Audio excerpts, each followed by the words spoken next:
Alright guys, here we are for a trailer reaction. Today we're reacting to the trailer for the movie Glass. It's been a long time coming, but it's finally here, and couldn't be happier. I loved Split. I like James McAvoy a lot, and what's her name was really good. And he has a prominent role in this, from what I understand. Yeah, I'm super psyched for this. You saw Split, I guess, or no? Yeah, so we have all the characters in this one going forward. You know, they're in a mental institution, from what I understand, and we have 4 characters that I actually like as main characters, and I'm like okay. that should be already a recipe for success. Yeah. I do think we're on the upswing end of M. Night Shyamalan. I was gonna say. I think this is coming at a good time where you're still optimistic about his movies. He's had a couple of hits in a row. Did you like The Visit? I didn't like that very much. I didn't catch The Visit actually, okay. but I heard such good things about it that I'm counting that as a win. It's definitely a win just because of its profitability, and it's not necessarily bad, but I was aggressively did not like it. But not because Shyamalan's bad or something. It wasn't like that. It was like a different sort of bad. But yeah, I thought Split was great, and I loved the ballsiness of the twist to have it tie in to that movie I made a decade ago, and now to have it continued, have it actually come true. I'm very excited.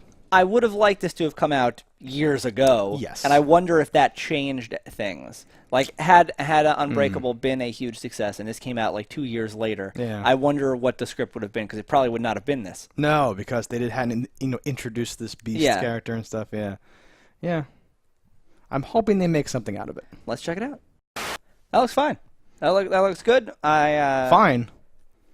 Only fine? I have nothing bad to say about this movie. Okay. I don't like.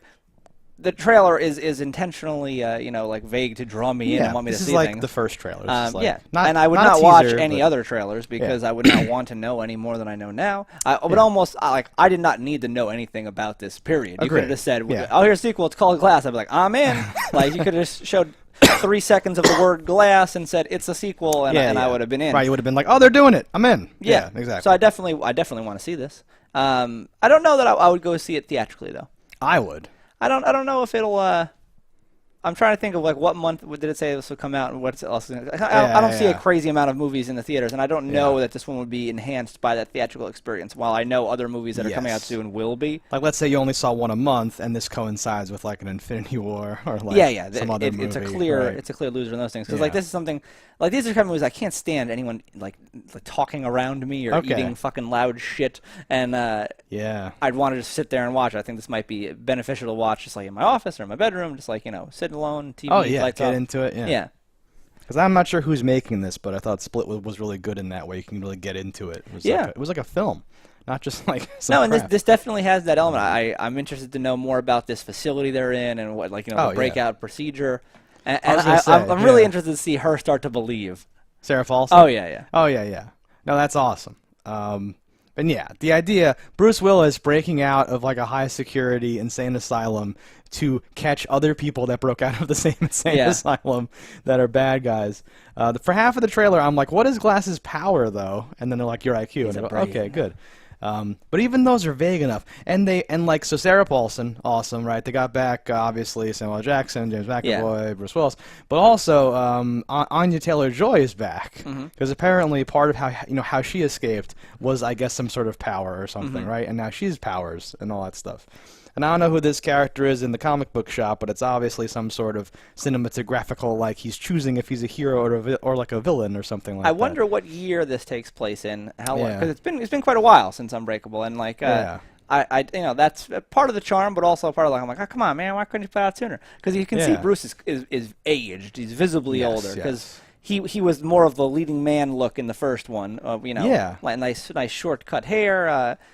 I wonder if they're gonna is that his son one of these people? Has it been long enough that that kid could be actually his kid? I'm hoping that comes into it. I'm hoping he has been fighting crime, doing his thing, right? But then the world, as it does, has been slowly growing in how many heroes there are, or villains or whatever. More people have power to the point where she's a specialist in treating people that are delusional, right? Because this keeps happening more and more. It's all coming to this crescendo. So he's I'm getting too old for this shit, right? And James McAvoy is younger and has this weird supernatural type of power and all that stuff. But then you have Anya Taylor-Joy. You have that dude that we don't know who he is, right? This might be like a passing you would the think torch Bruce thing. could literally be like, "Now test me, bro. I am a superhero." Like his is something tangible that is pretty easy to actually show. Of all the people, and he's actually in that scene where they're all like sitting there. James McAvoy's like sitting in a chair, and then Bruce Willis he's tied to the floor. He's like chained like iron or something metal like that. Plate, yeah. So they know he's very strong, but they must be like, "Listen, sir, you're very strong, but like that's not what you what you think can it test though. Like, is a man past the limits of human ability? Yes. And I think his thing too, like he's never been sick, and never been sick. He can only be taken down by drowning. Yeah. Right? So they should be able to like. I wonder if you inject him with sedatives, does it even affect him? Like I don't know. I don't know how his powers work or whatever. I can't remember if they actually expressed it. His thing of water. It's not that he can't swim, and it's that his bones are so dense he sinks. Right? Is that? I don't know what, but I like that it's so vague, and even the James McAvoy thing and all this stuff. I love that there's not like a chart on the wall with like lines going, and like his power level is so high, it's over 9,000. Like I love that it's just this subtle weird thing where like I'm not quite sure what he can do. Can he decide when he can do it? Like what's going on? Like it's so real and weird. Yeah, I feel like maybe I just made it up, the dense bone thing. Like, well, but it makes sense because it's all out. Because like they left it to the audience to kind of fill in, but you just knew drowning was his weakness. Yeah. The same way you just knew kryptonite was Superman's weakness. Yeah. It was just okay, that's like your thing or whatever. That's great. And Sam Jackson apparently has been very optimistic about this sequel. I saw an interview with M. Night Shyamalan where he's like, yeah, every once in a while I bump into Sam Jackson and he just yells, when are we making that fucking sequel? When's Glass coming out, motherfucker? So I'm like, all right, cool. That's great. Which, anytime someone's optimistic about something, I like it because then it means like maybe there'll be a third one, maybe the fourth one, maybe the fifth one. Like, maybe they'll keep going. Yeah. So I feel like James McAvoy is super on board because he gets to showcase his incredible range. And Split really impressed me with like because I know it's like goofy, but like I was still like wow. I liked him before that though. He didn't. Me too. Like because he's done such a wide range of roles anyway. So to put them all in one movie, that's But I'm sure that he loves that, right? If Samuel L. Jackson is like known to be on board, right, and Bruce Willis, the like highest possible person to flake out, we're already setting up the possibility of like younger people that are on the good guy side that can take over as the series goes on, right? I do not want that though. I do want him to do it until he can't do it anymore. Even if he's just like I can't even walk anymore. I'm just sitting in this chair. I would like him to be in the movie, like just right. And that might be how you do it. Is you have cameos from him because he's not down anymore, or he might enjoy this too. I'm just saying worst case scenario if like the series can go on and like things can happen. I think with Sam Jackson being so on board, that pushes Bruce because like Bruce I think is like he'll kind of do things, we got to pay him a lot, and I think this has a lot, and like I think Sam Jackson's the kind of guy to be like, motherfucker, just do the movie, like because he is as big a Hollywood star. Can I get eaten by a shark? Yeah, let's go. Yeah, no, exactly. Because like people, I've gone back and forth on Bruce, right? I don't think he's like a bad person, but I think he's obviously gotten to a point in his career where he just wants money, and sometimes he's in a movie where he's like, this movie is shit. Let me do my lines, and just like does it, right? He's not, and that's sad because he used to like everything that he did, and now he does some things that are bad, right? Yeah, I do think that he does phone it in a good amount of time and not give a shit.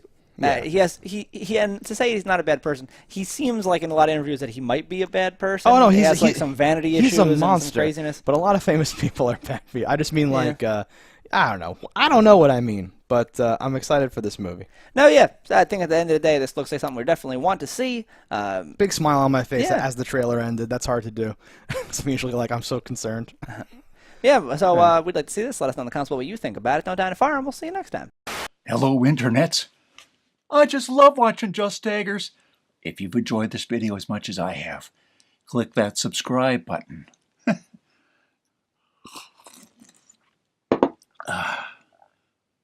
Peace out, homies.